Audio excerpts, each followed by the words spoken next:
Chapter 3. Oguri, his editor, scowled as he listened to Asakawa's report. Suddenly, he was remembering what Asakawa had been like 2 years ago. Hunched over his word processor day and night like a man possessed, he'd labored at a biography of the guru Shoko Kageyama, incorporating all his research and more. Something wasn't right about him then. So bedeviled was he that Oguri had even tried to get him to see a shrink. Part of the problem was that it had been right then. 2 years ago, the whole publishing industry had been caught up in an unprecedented occult boom. Photos of ghosts had swamped the editorial offices. Every publisher in the country had been deluged with accounts and photographs of supernatural experiences, every one of them a hoax. Oguri had wondered what the world was coming to. He had figured that he had a pretty good handle on the way the world worked, but he just couldn't think of a convincing explanation for that kind of thing. It was utterly preposterous, the number of contributors that had crawled out of the woodwork. It was no exaggeration to say that the office had been buried daily by mail, and every package dealt with the occult in some way. And it wasn't just the Daily News Company that was the target of this outpouring. Every publisher in Japan worthy of the name had been swept up in the incomprehensible phenomenon. Sighing over the time they were wasting, they'd made a rough survey of the claims. Most of the submissions were predictably anonymous, but it was concluded that there was no one out there who was sending out multiple manuscripts under assumed names. At a rough estimate, this meant that about 10 million different individuals had sent letters to one publisher or another. 10 million people! The figure was staggering. The stories themselves weren't nearly as terrifying as the fact that there were so many of them. In effect, 1 out of 10 people in the country had sent something in, yet not a single person in the industry, nor their families and friends, was counted among the informants. What was going on? Where were the heaps of mail coming from? Editors everywhere scratched their heads, and then before anyone could figure it out, the wave began to recede. The strange phenomenon went on for about 6 months, and then, as if it had all been a dream, editorial rooms had returned to normal, and they no longer received any submissions of that nature. It had been Oguri's responsibility to determine how the weekly of a major newspaper publisher should react to all this. The conclusion he came to was that they should ignore it scrupulously.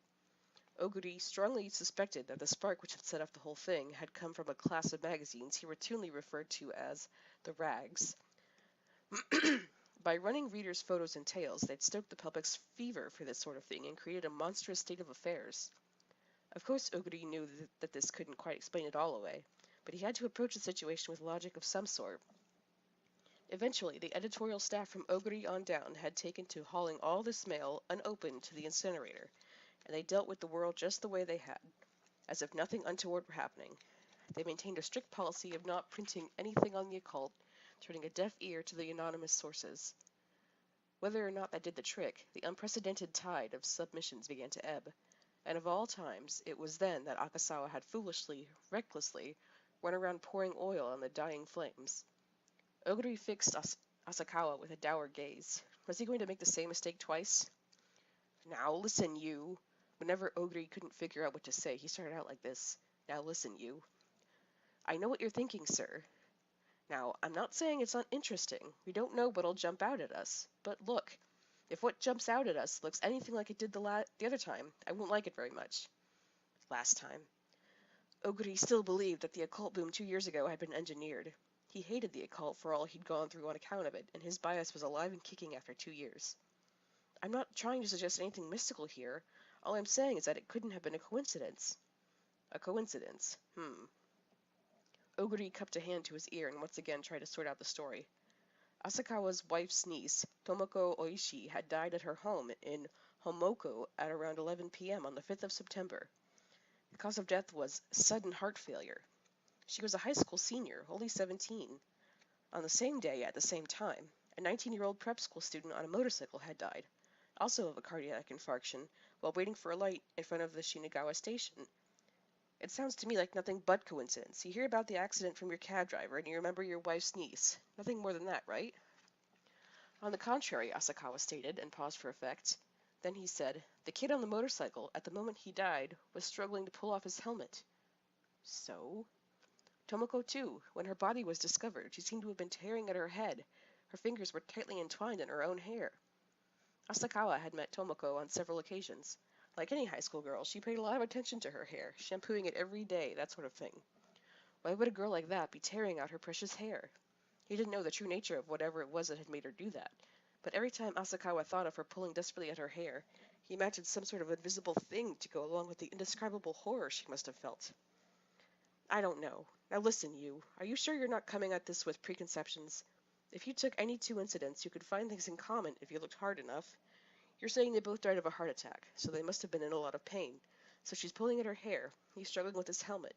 It actually sounds pretty normal to me. Well, he had to recognize that this was a possibility. Asakawa shook his head. He wasn't going to be defeated so easily. But sir, then it would be the chest that hurt. Why would they be tearing at their heads? Now listen, you. Have you ever had a heart attack? Well, no. And had you asked a doctor about it? About what? About whether or not a person having a heart attack would tear at his head. Asakawa fell silent. He had, in fact, asked a doctor. The doctor had replied, I couldn't rule it out. It was a wishy-washy answer. After all, the opposite sometimes happens. Sometimes when a person experiences a cerebral hemorrhage or bleeding in the cerebral membrane, they feel stomach discomfort at the same time as a headache. So it depends on the individual. When there's a tough math problem, some people scratch their heads. Some people smoke. Some people may even rub their bellies. Oguri swiveled in his chair as he said this. The point is, we can't say anything at this stage, can we? We don't have space for that stuff. You know, because of what happened 2 years ago. We won't touch this kind of thing, not lightly. If we felt fine about speculating in print, then we could, of course. Maybe so. Maybe it was just like his editor said. It was just a freak coincidence. But still, in the end, the doctor had just shaken his head. He'd pressed the doctor. Do heart attack victims really pull out their own hair? And the doctor had just frowned and said, His looks said it all. None of the patients he'd seen had acted like that. Yes, sir, I understand. At the moment, there was nothing to do but retreat meekly. If he couldn't discover a more objective connection between the two incidents, it would be difficult to convince his editor. Asakawa promised himself that if he couldn't dig up anything, he'd just shut up and leave it alone. Chapter 4. Asakawa hung up the phone and stayed there like that for a while, motionless, his hand still on the receiver. The sound of his own unnecessarily excited voice, hanging on the other person's reaction, still echoed in his ears. He had a feeling he wasn't going to be able to do this. The person on the other end had taken the phone from his secretary with a suitably pompous tone, but as he'd listened to Asakawa's proposal, the tone of his voice had softened somewhat. At first he'd probably thought Asakawa was calling about advertising. Then he'd done some quick calculating and realized the potential profit in having an article written profiling him. The Top Interview series had begun running in September. The idea was to spotlight a CEO who had built up his company on his own, focusing on the obstacles he'd overcome and how. Considering that he'd actually succeeded in getting an appointment to do the interview, Asakawa should have been able to hang up the phone with a little more satisfaction. But something weighed on him. All he'd hear from this Philistine were the same old corporate war stories, boasts about what a genius he was, how he'd seized the opportunities and clawed his way to the top. If Asakawa didn't thank him and stand up to leave, the tales of valor would go on forever. He was sick of it. He detested whoever had come up with this project. He knew all too well that the magazine had to sell ad space to survive, and that this kind of article laid the necessary groundwork for that. But Asakawa himself didn't much care if the company made money or lost it. All that mattered to him was whether or not the work was engaging. No matter how easy a job was physically, if it didn't involve any imagination, it usually ended up exhausting you.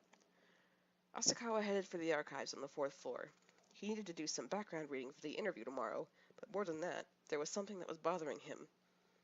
The idea of an objective, casual relationship between those two incidents fascinated him. And then he'd remembered. He didn't even know how to begin, but a certain question had come to him in the furtive moment that his mind had wrested free of the voice of the Philistine. Were these two inexplicable sudden deaths indeed the only ones that had occurred at 11 p.m. on September 5th? If not, that is, if there had been other similar incidents, then the chances of them being a coincidence were practically nil.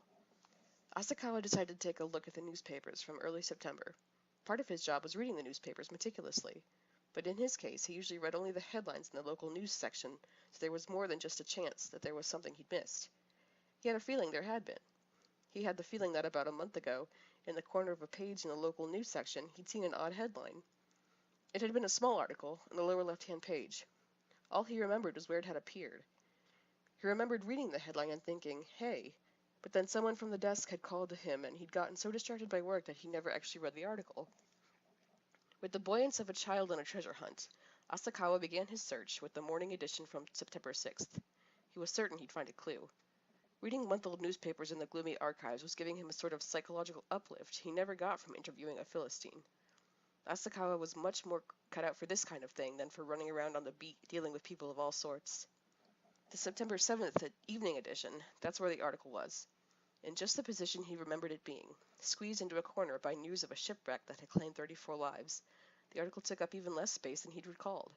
No wonder he had overlooked it. Asakawa took off his silver-rimmed glasses, buried his face in the newspaper, and pored over the article. Young couple dead of unnatural causes in rental car.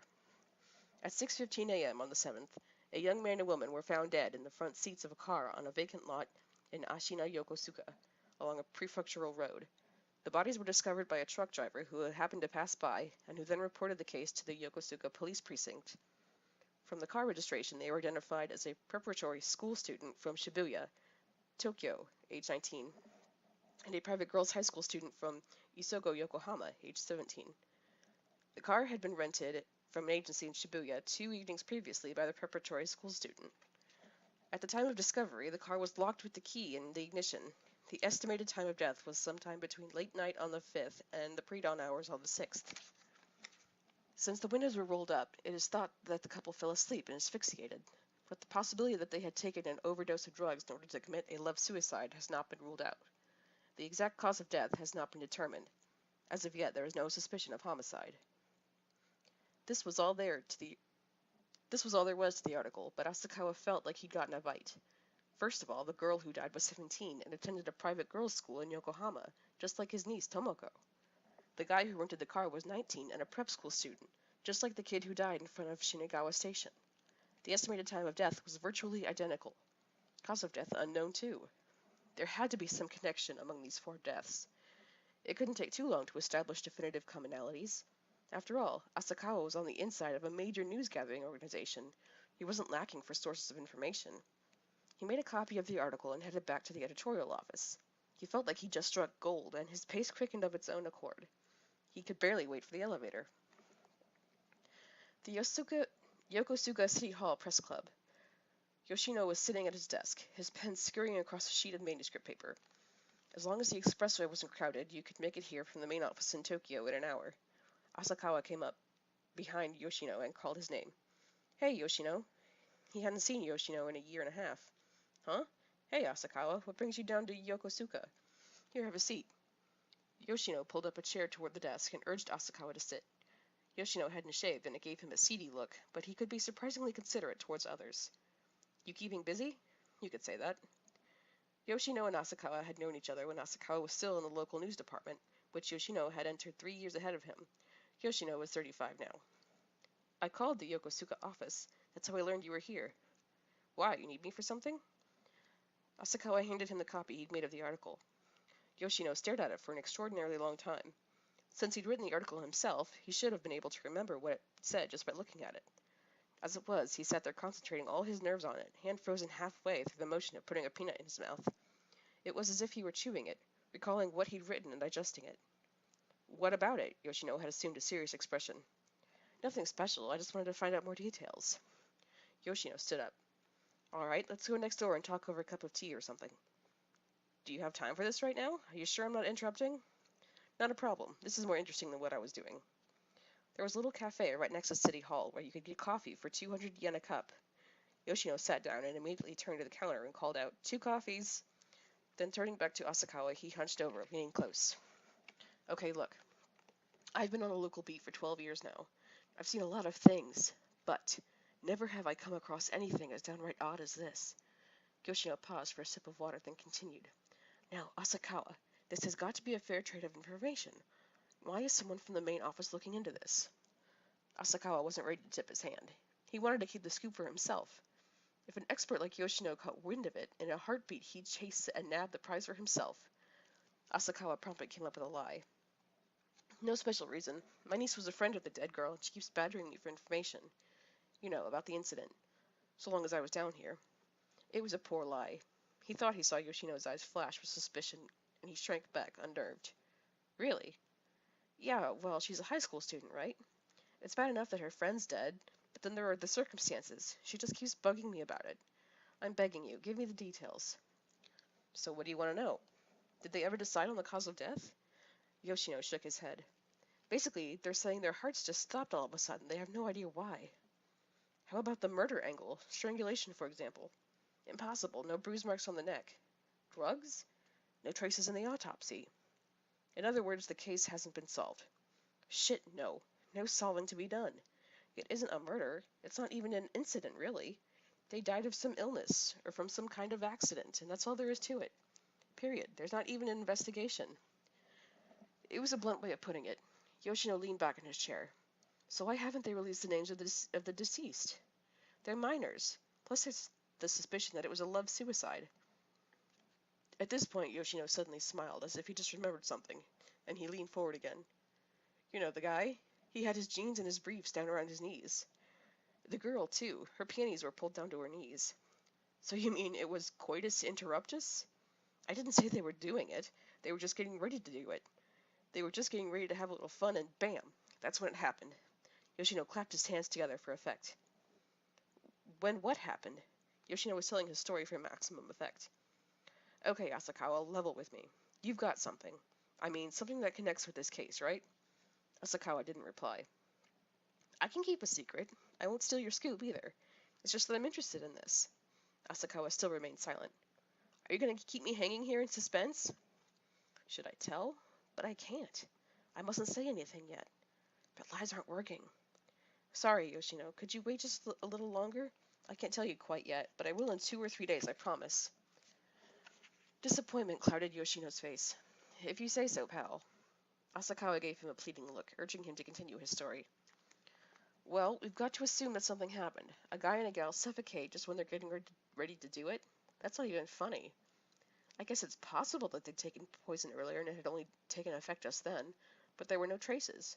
Sure, there are poisons that leave no trace, but you can't figure on a couple of students getting their hands on something like that. Yoshino thought of the place where the car had been found. He'd actually gone there himself and still had a clear impression. The car was parked on an overgrown piece of vacant land in a little ravine just off the unpaved prefectural road that led from Ashina to Mount Okusu. Cars coming up the road could just catch the reflection of its taillights as they passed. It wasn't hard to imagine why the prep school kid, who'd been driving, had chosen this place to park in. After nightfall, hardly any cars used this road, and with the thick growth of trees providing cover, it made for a perfect hideaway for a penniless young couple. Then you've got the guy with his head jammed up against the steering wheel in the side window. Meanwhile, the girl's got her head buried between the passenger seat and the door. That's how they died. I saw them being taken out of the car with my own eyes. Each body came tumbling out the moment the doors were opened. It's like at the moment of death, some sort of force had been pushing them from the inside. Didn't stop when they died, but kept pushing for 30 hours or so until the investigators opened the doors and then burst out. Now are you with me here? This car was a two-door, one of those where you can't lock the doors with the key still inside, and the key was in the ignition. But the doors, well, you catch my drift. The car was completely sealed. It's hard to imagine that any force from the outside could have affected them. And what kind of expression do you suppose they had on their dead faces? They were both scared shitless, faces contorted with terror. Yoshino paused to catch his breath. There was a loud gulping sound. It wasn't clear which of them had swallowed his saliva. Think about it. Suppose just for the hell of it, some fearsome beast had come out of the woods. They'd have been scared, and they would have huddled close to each other. Even if he hadn't, the girl would absolutely have clung to him. After all, they were lovers. But instead their backs were pressed up against the doors, as if they were trying to get as far away from each other as they could. Yoshino threw up his hands in a gesture of surrender. Beats the hell out of me. If it hadn't been for the shipwreck in the waters off Yokosuka, the article might have been given more space. And if it had, there would have been a lot of readers who would have enjoyed trying to solve the puzzle, playing detective. But, a consensus had spread, an atmosphere among the investigators and everybody else who had been at the scene. They all thought more or less the same thing, and all of them were on the verge of blurting it out, but nobody actually did. That kind of consensus. Even though it was completely impossible for two young people to die of heart attacks at exactly the same moment, even though none of them really believed it, everybody told themselves, the medical lie, that it had to happen just like that. It wasn't that people refrained from saying anything out of fear, of being laughed at or for being scientific. It was that they felt they'd been they'd been drawing unto themselves some unimaginable horror by admitting it. It was more convenient to indulge in the scientific explanation, no matter how unconvincing it was. A chill ran up Asakawa's spine, and Yoshino's simultaneously. Unsurprisingly, they were both thinking the same thing. Silence only confirmed the premonition which was welling up in each man's breast. It's not over. It's only just started. No matter how much scientific knowledge they fill themselves with, on a very basic level, people believe in the existence of something that the laws of science can't explain. When they were discovered, where were their hands? Asakawa suddenly asked. On their heads. Or, well, it was more like they were covering their faces with their hands. Were they, by any chance, pulling at their hair, like this? Asakawa tugged at his own hair to demonstrate. Eh? In other words, were they tearing at their heads or pulling out their hair or anything like that? No, I don't think so. I see. Could I get their names and addresses, Yoshino? Sure, but don't forget your promise. Asakawa smiled and nodded, and Yoshino got up. As he stood, the table swayed and their coffee spilled into their saucers. Yoshino hadn't even touched his. Chapter 5.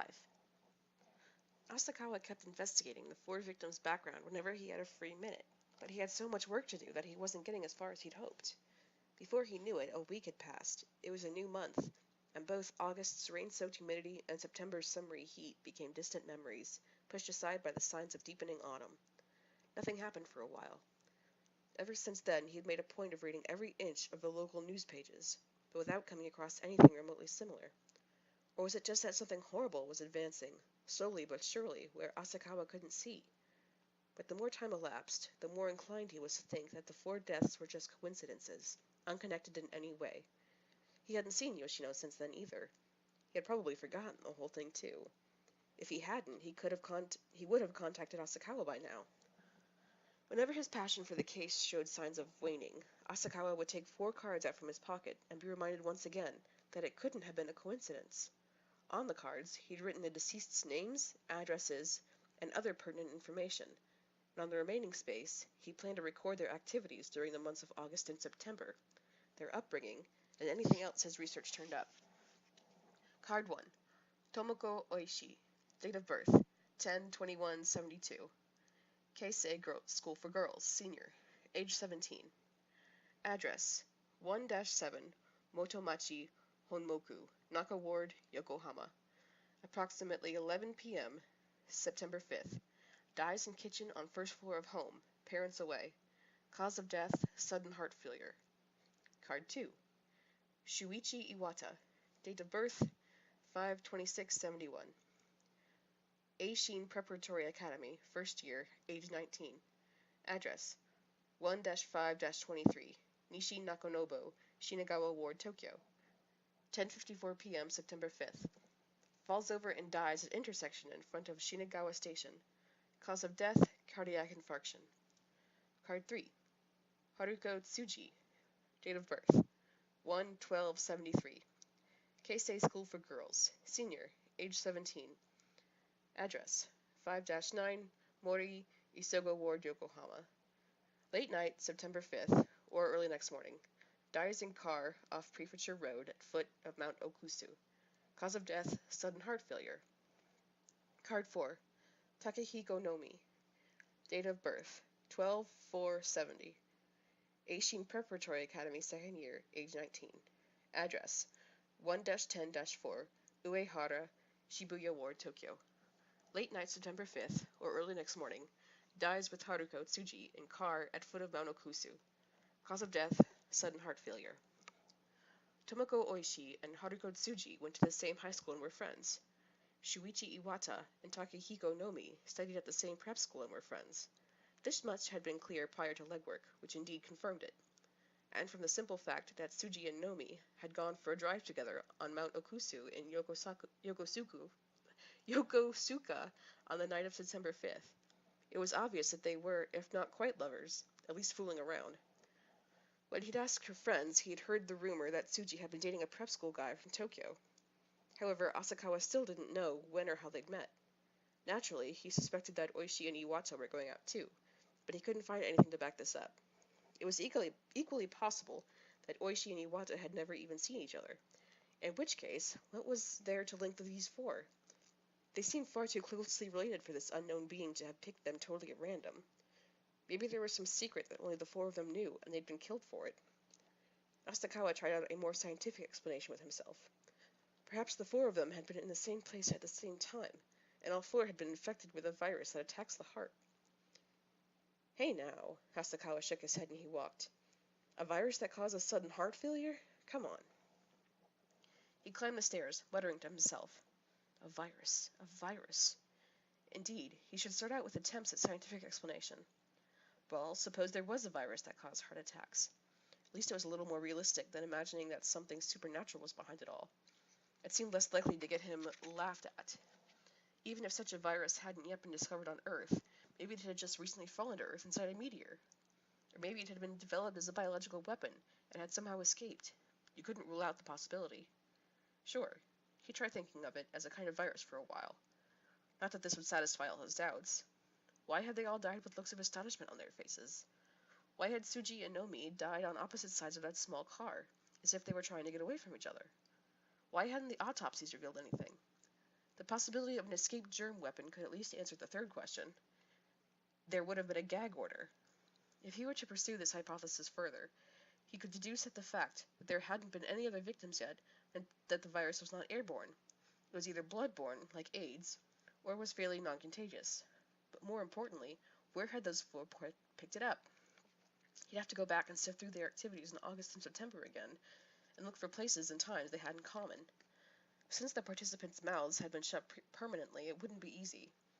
If their meeting had been a secret among the four of them, something neither parents nor friends knew about, then how was he to ferret it out? But he was sure these four kids had some time, some place, something in common. Sitting down at his word processor, Asakawa chased the unknown virus from his thoughts. He needed to get out of the notes he'd just taken, to sum up the contents of the cassette he'd made. He had to get this article finished today. Tomorrow, Sunday, he and his wife Shizu were going to visit her sister, Yoshimi Oishi. He wanted to see with his own eyes the spot where Tomoko had died, to feel on his own flesh whatever air still lingered. His wife had agreed to go to Honmoku to console her bereaved older sister. She had no inkling of her husband's true motives. Asakawa started pounding the keys of his word processor before he'd come up with a decent outline.